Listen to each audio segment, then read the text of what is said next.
Good evening. Today is Wednesday, 9 o'clock, and my name is Alina Shevtsova. I am an immigration attorney from Brooklyn, New York, and today is one of the Legally Speaking seminars series that I started back in summer of 2015. And today's seminar or today's meeting I would like to dedicate to the recent ICE raids.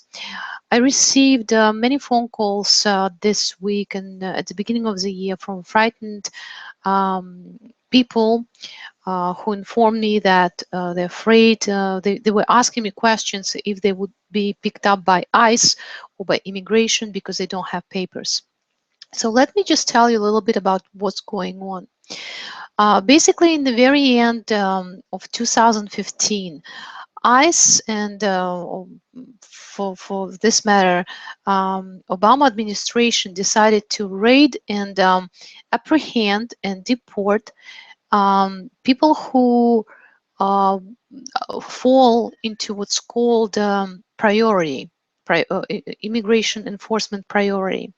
Those are the people who entered the country fairly recently and against whom the government has order of deportation or order of removal. Unfortunately, most of these people are mothers and children from countries like El Salvador, Honduras, Guatemala, countries that are not famous for their safe and nice conditions. Those people who are being apprehended currently um, constitute the most vulnerable population. Usually people do not have money, do not speak English, and they really do not know how to defend themselves. That being said, it means that people and even undocumented uh, non-citizens, those who entered the country before 2011, I believe, they should not fall under the new rates and then not an immigration enforcement priority.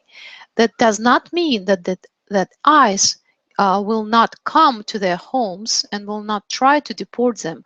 It only means that those people do not fall into the new program that was just started, the removal program. The numbers. So far, we have about 121 confirmed case of apprehension and deportation, and most of those cases are from California. In New York, to our best knowledge and the knowledge of immigration lawyers association in New York, as far as we know, there were no arrests connected to the new policy. It does not mean that there were no arrests, immigration arrests at all. It just means that there were no arrests in connection with the new policy. So we hope that this will remain this way, but you never know. I just would like to remind general population very important points. First of all, ICE enforcement officers do not come in vehicles that are marked ICE. ICE enforcement officers cannot apprehend, detain, or grab people in churches, schools, hospitals, places of worship, places of where they funeral, basically those called sensitive places. They cannot do that. But that's about it. Everything else, schools, if I haven't mentioned, they cannot grab you if you are in school. They cannot do that. But that's about that. It means that everything is a fair game for them, and especially if one has an order of deportation, one has to be careful. What I would suggest for everybody who has a difficult immigration situation, a person has to see an immigration attorney. It does not mean many immigration lawyers provide free consultations. If you have a complicated case, you should really consider going to some non-for-profit organizations like Catholic Charities. These non-for-profits, they do a lot to help people like mothers and children, and especially youth, people who had to flee their countries because they were afraid to stay there due to extreme violence and threats. For example, El Salvador. There are many groups that working hard every day to help those people, to explain that unlike we hear in the media that all illegals have to be deported, actually those people can use laws of the United States to stay in the United States if they qualify for asylum or withholding of removal or special immigrant juvenile immigrant status. Those in many cases, the orders of removal resulted from ignorance or from the fact that the person was frightened and just signed an order of deportation or voluntarily departure without even knowing consequences. I'm not saying that the people without documents should break the law, but I'm saying that they should learn about their situation and their options. And it's a duty of every immigration attorney to help this vulnerable group of this vulnerable group to learn their rights. At least I have a lot of free information on my website. How can one file for asylum? If you read all the articles, you basically can almost do it pro bono. I'm sorry, pro se, meaning without an attorney. You need to educate yourself. My articles are in English, but I'm sure many people have friends who can translate them. There are many articles from other attorneys online. There are great resources from California and American Immigration Lawyers Association. So one should just not be afraid and fight for their rights, rights that were provided under the United States existing laws. So let me answer this very popular question. If one has an order of deportation, can something be done? Well, sometimes yes. It all depends on personal circumstances. How did this come about that the person received an order of removal or deportation? What happened? The person missed an appointment, the person did not understand that there was a hearing in court and the person didn't show up, and now the order was issued by default. Maybe the person's case was not presented the right way, the person did not have a lawyer. So all these factors matter. And sometimes we can reopen the case, especially if the order of removal is recent. We can reopen the case and try to help the person to use their rights that they have under the United States laws.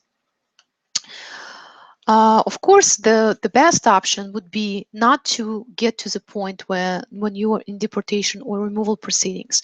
It means that when you know that you have an immigration problem, you should address it. If you know that your loved one has an immigration problem, you should probably say, listen, this is time when we need to go see a lawyer and try to figure out what we can do. And I believe this is the best way to handle it, is to prevent a problem before it becomes a real problem, before it becomes an issue. What other points I would like to make today, because I don't want to bore everybody with different legal issues that we're fighting now, that immigration lawyers are fighting now against the government. Well, to basically, you should at least try to educate yourself and read what forms of relief can save you from deportation, like asylum, like withholding of removal. Withholding of removal is very similar to asylum, but a person can get it if asylum deadline was missed, or if the person does not qualify for asylum due to criminal convictions, for example. Sometimes a person can qualify for relief under Convention Against Torture. It's very hard. It's much harder usually as an asylum, but it's possible. From if the person comes from a certain country and has certain experiences, it's possible to apply for this relief, and people should know about that. Even if you do have a final order of deportation, very often my clients, they still can stay in the United States and work, because there is a law. It's nothing illegal. There is a law that says that somebody who has an order of deportation and is subject to order of supervision, meaning that you are open and you tell immigration officers where you're at, what you're doing, how you're trying to fix your broken immigration status. You promise that you're going to come in for checkup within the time that immigration ICE officers tell you to. For example, every 6 months or every year. It depends. Each case is different. Usually it's 6 months. Sometimes it's a year. And if you have this order of supervision, you can file for an employment authorization, and you can actually legally work in the United States. So that's important to know. It's not that if you have an order of deportation, it's a lost case. Very often people with orders of deportation still can qualify for TPS, temporary protected status. It's also important to know. TPS gives you an opportunity to receive an employment authorization. It also usually gives you an opportunity to receive an advance parole, but due to, if you do have an order of deportation, you should not be using that advance parole, because often people cannot come back after they travel using that advance parole. So the point of this meeting today is that very often people do have options, and you should not be afraid. You should always try to reach out and ask a question. You know, if you have a fairly simple question, I will be happy to answer it for free. I do charge for consultation, but sometimes I don't. It depends. I have provided in the past free consultations for kids who came from El Salvador, or for people who sometimes find themselves in just difficult situations through no fault of their own. And I'm sure many lawyers would do the same. And as I said, also there are pro bono projects and non-for-profit organizations that also do care. In fact, they have and they publish a lot of materials that can be picked up at in New York at 26 Federal Plaza, an immigration court. There is a special area for people who would like to represent themselves. So there is really no excuse for not doing something about that. And as I said, you should not be afraid. You cannot be picked up in a sensitive location like schools, places of worship, hospitals. And if you have some concerns, or you know of somebody who has a difficult immigration situation, you should just reach out and seek help. Thank you for being with me today, and I hope it was a little bit helpful and comforting. And if you have questions, you are welcome to submit them via my website. It's www.shautsova, my last name, SHAUTSOVA.com. Thank you.